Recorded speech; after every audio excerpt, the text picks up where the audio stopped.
participate in this event this evening on a matter which is of exceptional importance to you and to me. I'm glad to be sharing this platform with Victoria Britton, with whom I've worked on this issue, and I was in Africa with her well before the end of apartheid, and people said apartheid would never end, and it ended. My very good friend Claire Short, I've worked with her on so many occasions it's impossible to count, and we were together on a visit to Gaza a while ago. 60 parliamentarians from 13 European countries seeing the hell that the Israelis had created out of Gaza. Though it has to be said that what we saw was infinitely more acceptable than what the people of Gaza are having to put up with now, with only intermittent fresh water, with electricity spasmodically, with the fishermen not allowed to go out into the Mediterranean to catch fish, which in any case there's no point in catching because the sewage from Gaza is thrown out into the sea and all the fish are inedible in any case. And not long ago I visited the families of some of the hunger strikers in Israel. I went to towns where they were being held. The families were in a state of devastation. We'd asked if we could actually visit the hunger strikers themselves, but the Israelis said that that was not possible. Of course it was possible, it's just that they didn't want us to see what was going on. But visiting the families themselves was itself a tragic experience because of the fact that they had been waiting and waiting and waiting to see their loved ones. Some of the prisoners had been released in one of the deal for Gilad Shalit, then taken back into custody again. One of them had been murdered in prison, and the first that his family heard about it was when they saw it reported on television, and the Israelis never told them officially that the man had been killed. I've got in my office in the House of Commons a poster of one of the campaigns for the hunger strikers to remind me every day of what they are enduring, why they have been imprisoned, the lack of justice, and all of the other appurtenances of what life is like in the West Bank and Gaza today. Only a few days ago I received an email from a Palestinian friend of mine who lives in Beit Safafa in Jerusalem, and a friend of his had been tried by the Israelis for illegal disturbances, the objective being to prove to women that they were not immune from arrest and imprisonment, and she had to do a deal with the Israeli authorities. Of course, many do not get any kind of natural trial. If they have a trial before a military court, then it's an even bigger farce than being tried before a civil court. And during the last week, we have had the Israeli onslaught on the West Bank, Hebron in particular, but not only Hebron, because of the kidnapping of the 3 Israeli youths. Now, I'm against kidnapping, and I'm against kidnapping of anybody and for any reason. And I very much hope that those boys will be released. But one does have to ask, what were they doing there? In settled territory, hitching a lift when even the Israeli army advises people not to hitch lifts on the West Bank.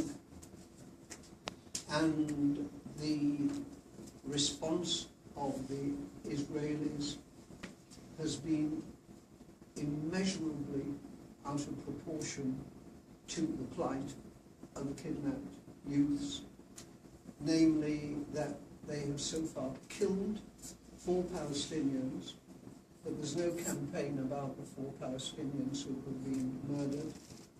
They've arrested hundreds. They've ransacked houses and left them in a shambles. They've looted. And of course, this is nothing whatever to do with the kidnapping of the boys, except it's an excuse to allow the Israelis once again to demonstrate their power and for the world to see their cruelty.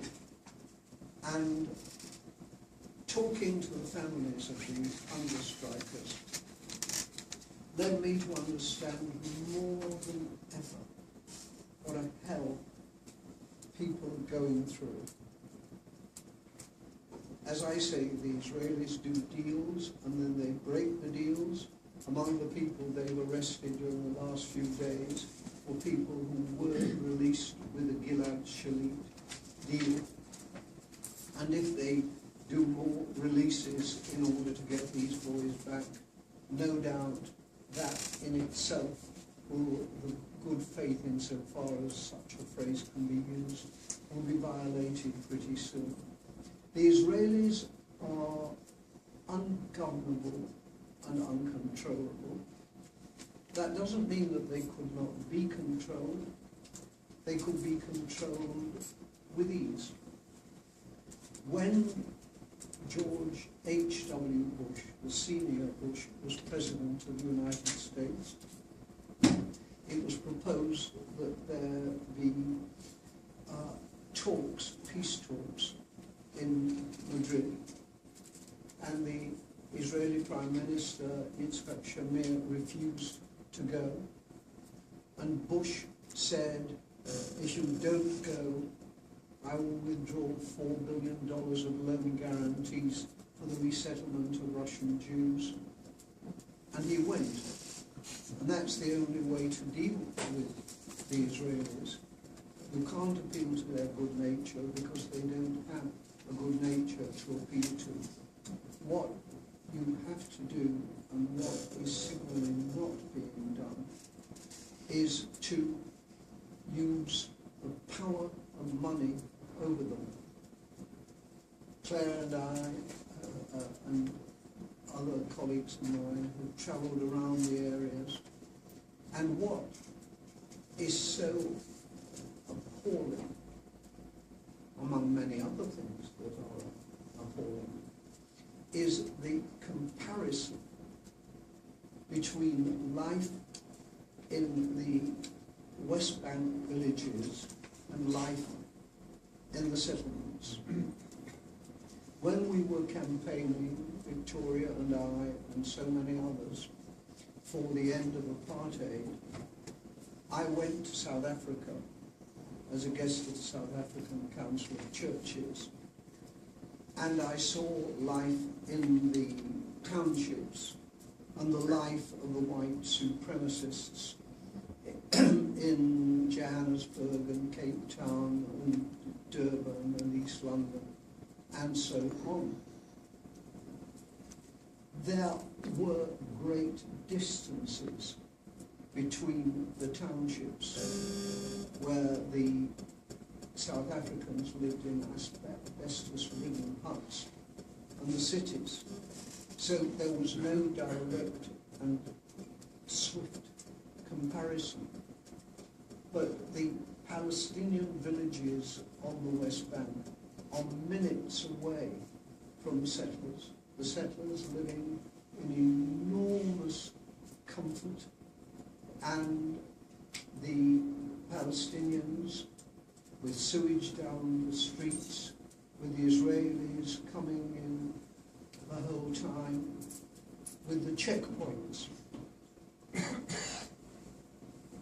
I've seen, and others have seen, the huge brutality of the Israelis towards the Palestinians, and their aggressiveness and their armed aggressiveness.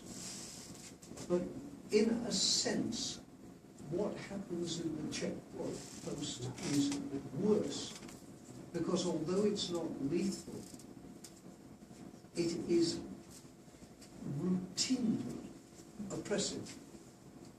I was told of a grandfather who was travelling to his grandson's birthday party and was stopped at a checkpoint, and was stopped so long for no reason, was stopped so long that the cake he was bringing for his grandson melted in the sun.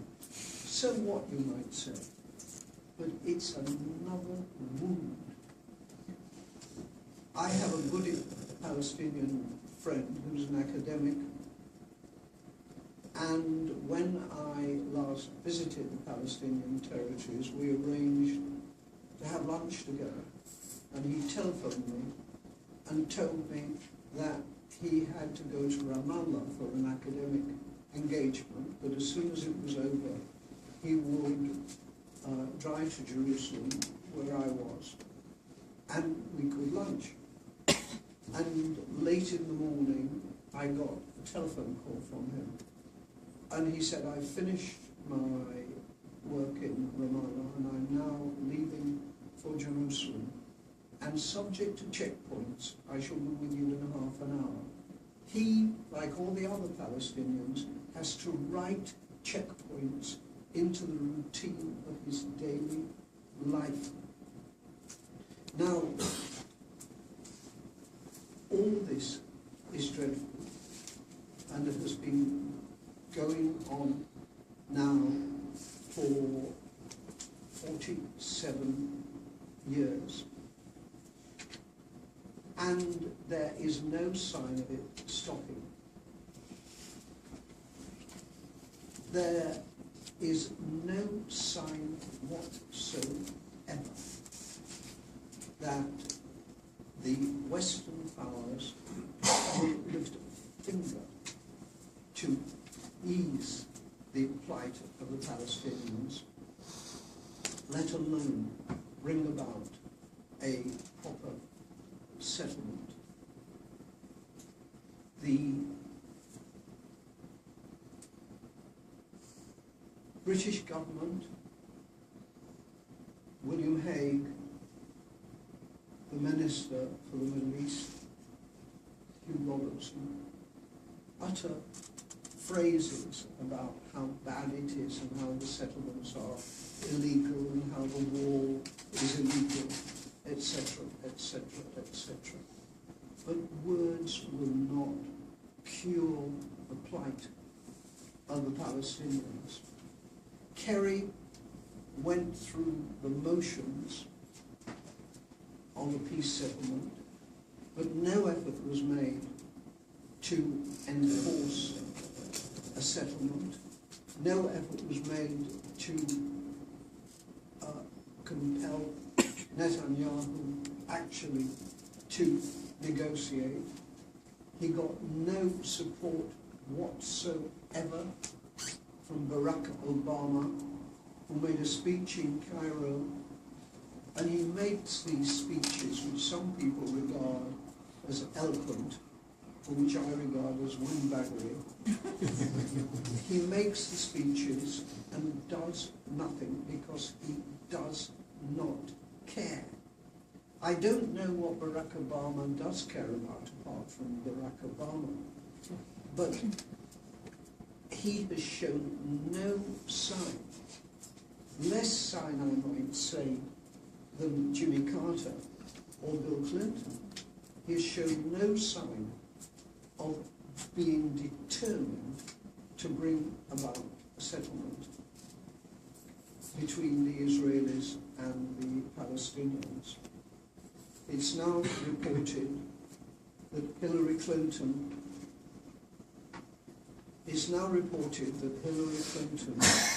is liable to be the Democratic candidate in the next presidential election. That will be worse, because her behavior as Secretary of State was even worse than that of Obama.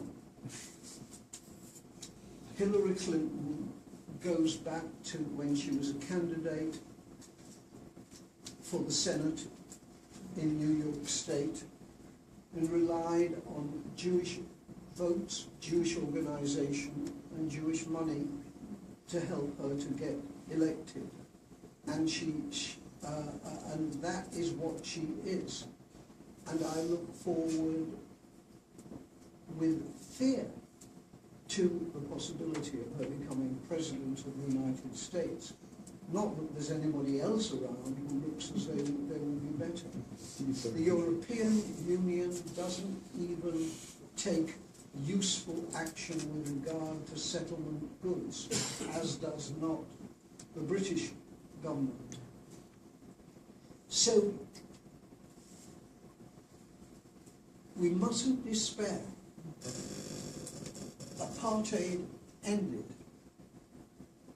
The wall fell in Eastern Europe, and communist dictatorship vanished overnight. Everybody said for years that there could be no peace in Northern Ireland, and yet our Queen has shaken hands with leaders of Sinn Féin. And that is why what is happening here tonight is essential. We must not let up. We must be able to show to our Palestinian friends and associates that we will not rest until they are free. My own view is that one day, maybe next year, maybe longer, one day they will show that they've had enough. But this cannot go on, and this event this evening in this lovely British Library is all part of it. Don't think it's futile. Don't think it's only words. Every little helps, and we will all go on.